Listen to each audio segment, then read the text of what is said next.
सुदर्शन, सुदर्शन, जी बड़े बाबू। अपनी कुर्सी पर बैठने से पहले जरा एक बार यहाँ आओ। ऑफिस की घड़ी की तरफ नजर उठाकर देखा है? जी अभी तक नहीं देखी। आपने कहा तो अब देख लेता हूँ मैं। कितने बज रहे हैं? जी 11। इसका मतलब 1 घंटे लेट। जी हाँ, वो जरा देर हो गई। असल में बस और ट्रेन में इतनी भीड़ थी कि मैं। हाँ, पर सभी तो बस और ट्रेन में ही चढ़कर आते हैं ना। जी वो हाँ मतलब। देखो सुदर्शन, इन दिनों तुम बहुत ज्यादा देर से आने लगे हो। थोड़ा समझकर काम करो। मैं तुमसे लगाव रखता हूँ इसलिए तुम्हें कुछ नहीं कहता, लेकिन जिस दिन मैनेजर साहब के हत्थे चढ़ गए ना, उस दिन अच्छा नहीं होगा। अभी नहीं, ये क्या कह रहे हैं आप? देख लीजिए, देर से आने के बावजूद मैं कभी भी मैनेजर साहब की नजर में नहीं होऊंगा। मैं कह रहा हूँ आपसे।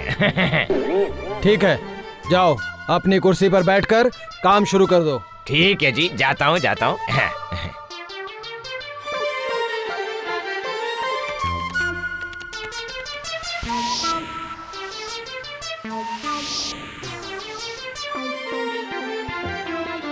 सुदर्शन, देखा, नजर पड़ ही गई इनकी। आता हूँ बड़े बाबू। कहाँ जा रहे हो? जी ऑफिस से निकलकर मैं सीधे घर ही चला जाता हूँ। इसका मतलब घर जा रहे हो? जी। इसका क्या मतलब है? ऑफिस की घड़ी में कितने बजे हैं देखा है तुमने? जी 4 बजे हैं। ठीक है, तो ऑफिस कितने बजे छूटता है? जी 5 बजे। इसका मतलब 1 घंटा पहले ही घर चले जाओगे? हाँ जी। सुबह 1 घंटा देर से आए हो और शाम को 1 घंटा पहले ही चले जाओगे तुम? नहीं नहीं, ऐसा बिल्कुल नहीं चलेगा। जाओ जाओ, जाके काम करो। आज 1 घंटे देर से घर जाओगे। अरे ये कैसे हो सकता है बड़े बाबू? मतलब जरा सोचिए, सुबह भी 1 घंटा लेट और शाम को भी 1 घंटा लेट। क्या ये अच्छा लगता है? लोग क्या कहेंगे? छी करेंगे बड़े बाबू। सुदर्शन, गुस्सा क्यों कर रहे हैं बड़े बाबू? एक दिन में 2 बार लेट होना क्या अच्छा है? नॉनसेंस। गीता, ओ गीता, कहाँ पर हो? बोलो। ये लो, साल के पत्ते का दोंगा, और दोंगे में है राज हलवाई की गर्मागर्म हिंग वाली कचौरियाँ। क्यों गीता, तुम खुश नहीं हुई? खुश तो बहुत हुई, लेकिन आज तुम किस खुशी में मुझे हींग की कचौड़ी खिला रहे हो ये तो बताओ। ऑफिस में इंक्रीमेंट हुआ है क्या? नहीं नहीं, इंक्रीमेंट क्यों होगी, बस ऐसे ही ले आया। अच्छा, तुम रोज ऑफिस नहीं जाते क्या? जाता हूँ ना। ऑफिस में काम नहीं करते? करता हूँ। बड़े बाबू जो काम देते हैं सारे करता हूँ। तो साल के आखिर में इंक्रीमेंट क्यों नहीं होता? वो मैं कैसे बता सकता हूँ, बताओ, वो सब बड़े बाबू जानते हैं ना। तुम नहीं बोलोगे तो क्या मैं बोलूंगी? कल ऑफिस जाकर सबसे पहले बड़े बाबू से इंक्रीमेंट की बात करना, समझ गए ना? अगर उन्होंने तुम्हें इंक्रीमेंट नहीं दिया तो काम छोड़कर सीधे घर आ जाना। अरे काम छोड़ दिया तो फिर खाएंगे क्या? खाएंगे क्या मतलब? ऑफिस में 10 बजे से 5 बजे तक जितना काम करते हो और जितने पैसे मिलते हैं, काम छोड़कर अगर हल चलाओगे ना, तब भी उससे ज्यादा पैसे मिल जाएंगे, समझ गए ना? क्या? हल चलाऊंगा मतलब? हल चलाऊंगा से क्या मतलब है? क्या मैं कोई बैल हूँ? अगर बैल होता ना वो भी अच्छा होता। अगर सच कहूँ तो तुम तो बैल से भी गए गुजरे हो। ये देखो, मैंने तो सोचा था कि गर्मा गर्म कचौरियाँ खिलाकर गीता को खुश कर दूंगा, पर ये तो खाने के पहले ही खुद गर्म हो गई। धत तेरे की।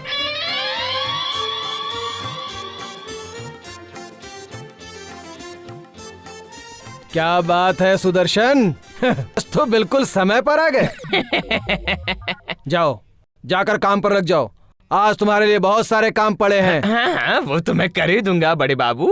वो मैं ये कह रहा था कि वो लगातार 2 सालों से मेरी तो कोई इंक्रीमेंट नहीं हुई है। वो तो तुम्हारी वजह से नहीं हुआ। बाबा, ये क्या कह रहे हैं आप?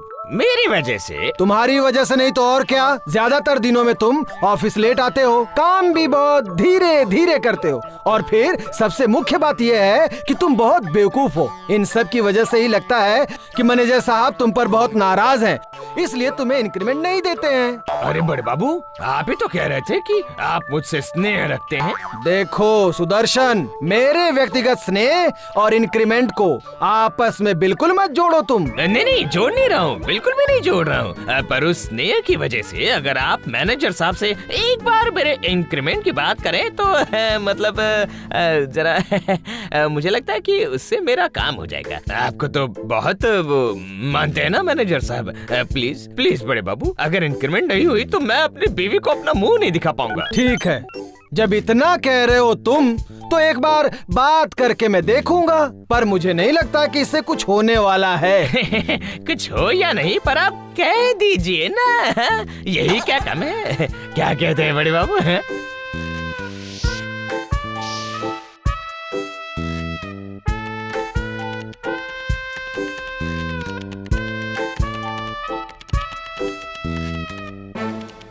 क्या बात है सुदर्शन, आज अभी तक काम कर रहे हो तुम? बस यूं ही। सुनो, मैनेजर साहब से मेरी बात हुई है।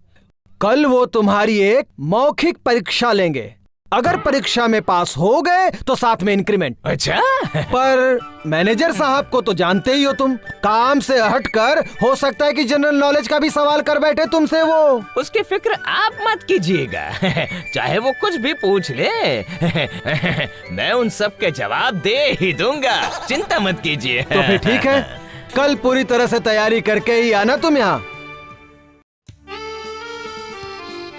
क्यों री, कहाँ गई थी? आपके नाम से पूजा करने के लिए मंदिर गई थी। पर प्रार्थना करने क्यों गई थी? क्योंकि आज आपका इंक्रीमेंट होने वाला है ना, और वो लोग आपसे सवाल जवाब भी करेंगे। चलो चलो, मुंह खोलो तो जल्दी से आपके मुंह के अंदर भगवान का प्रसाद डाल देती हूँ। अरे वाह वाह, प्रसाद तो बहुत स्वादिष्ट है। सुनो, मिठाई अच्छी है ऐसा कहने से नहीं चलेगा। उनके सारे सवालों के जवाब ठीक से देना, और अगर कोई गड़बड़ की तो मैं ना इस मिठाई के बदले तुम्हारे सिर के टुकड़े टुकड़े करके खा जाऊंगी। अभी से कह देती हूँ आपको। तुम फिक्र मत करो गीता, अगर जनरल नॉलेज की परीक्षा हुई तो समझ लो कि मैं पास हो ही गया। अभी तो बड़ा कह रहे हो कि पास हो जाऊंगा। जनरल नॉलेज के बारे में तुम्हें कितना नॉलेज है ये मैं अच्छी तरह से जानती हूँ। मतलब? आज तक तो कभी तुम्हें अखबार या कोई किताब पढ़ते हुए मैंने देखा नहीं है। देखो गीता, किताब या अखबार पढ़कर जो अपना जनरल नॉलेज बढ़ाना चाहते हैं ना, असल में वो बहुत ही बेवकूफ होते हैं, क्योंकि जनरल नॉलेज आती है जानकारी से। जाने दो, बहस करने का अब कोई फायदा नहीं है, ऑफिस के लिए देर हो जाएगी। मैं चलता हूँ गीता, चलता हूँ। संभाल के संभाल के संभाल के।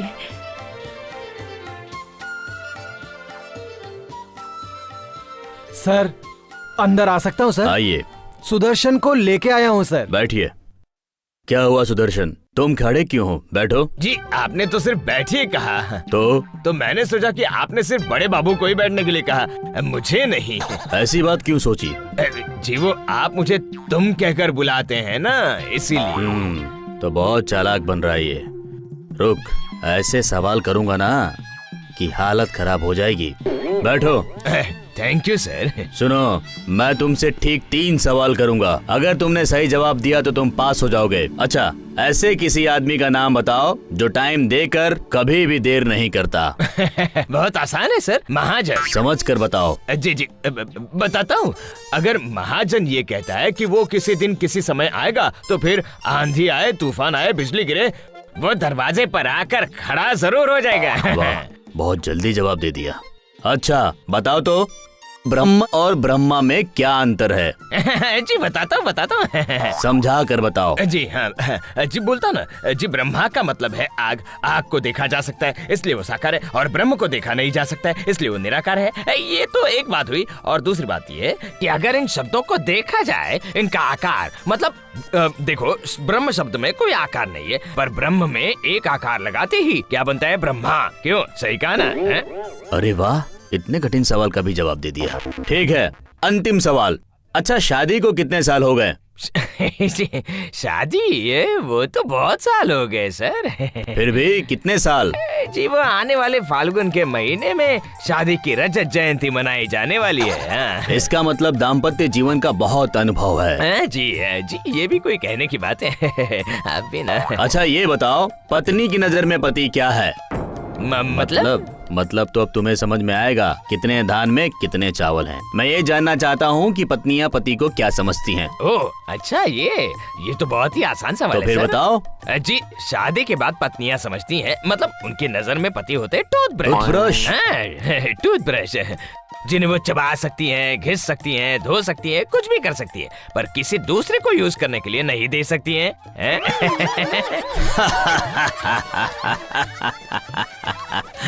तुम्हें जितना बेवकूफ समझा था तुम उतने बेवकूफ नहीं हो।